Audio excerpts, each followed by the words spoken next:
Waco, Texas continues, where federal authorities are determined to bring this 51-day-old standoff to an end. We had heard earlier from federal authorities that they are planning to take the compound down building by building.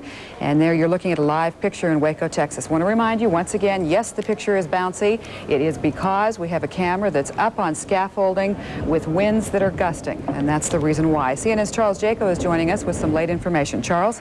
Well, Donna, as has been pointed out, you're not seeing any federal agents outside any of these vehicles, and federal law enforcement sources say the reason for that is there's a very good chance federal agents are not going to go into the building. As CNN's Robert Vito reported, it seems that their plan now is to knock down this compound building, a building at a time, and that at this point at least, as federal sources told us, unless things change drastically, you're not going to see federal agents going into the building trying to bring this to a standoff to an end immediately.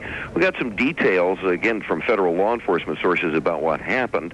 At around 5:30 this morning, Waco, Texas time, a telephone call was made inside the compound with words to the effect of, you guys had better come out or we're going to start punching holes in things and pumping in gas. There was not a satisfactory response, so that approximately 4 or 5 minutes after 6 in the morning, Waco time, the first holes were punched into the building and some amounts of gas were put in, as the federal sources claim that a couple of flashbang devices were used. These provide loud noises, big flashes, no shrapnel or anything like that.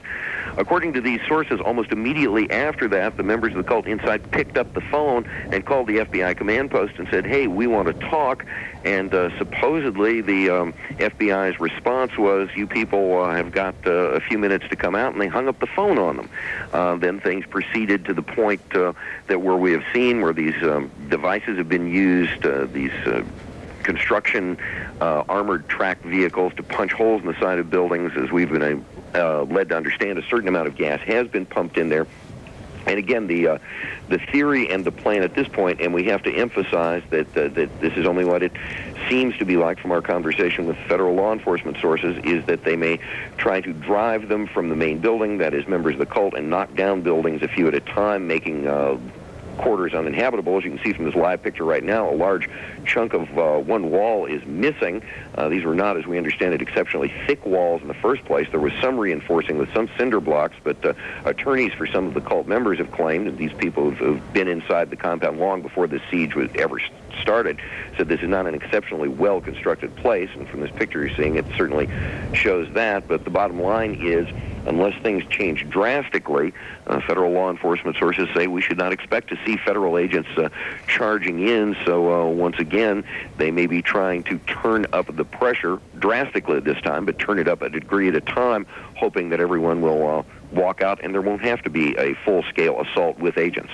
Charles, are you able to clarify and confirm for us whether or not gas has indeed been pumped into the compound? Well, federal law enforcement sources say that a certain amount of gas was indeed used to clear out rooms, to drive people from certain areas. You know, of course, anybody could be mistaken, I suppose, but these sources claim, say unequivocally, yes, gas was used, not huge amounts of it, but that it was used to clear out rooms, the theory being, one supposes, that the more rooms that are uninhabitable, the more people might congregate in a specific area of the compound.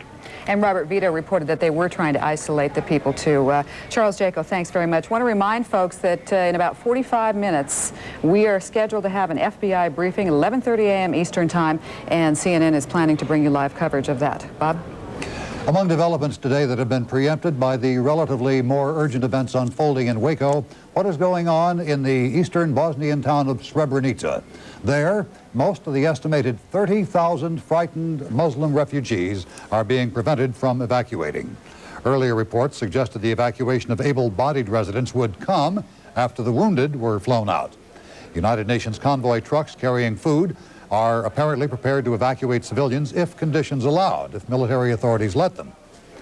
UN helicopters transported more than 100 wounded and sick people from Srebrenica yesterday to the government-held town, the Muslim-held town of Tuzla. Their departure was permitted under a UN-monitored ceasefire agreement between Srebrenica's Serb besiegers and its Muslim defenders.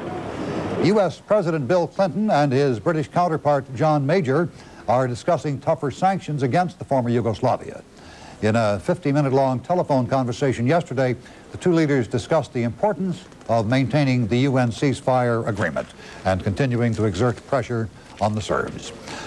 We continue with our live coverage of events unfolding in Waco and other news after this.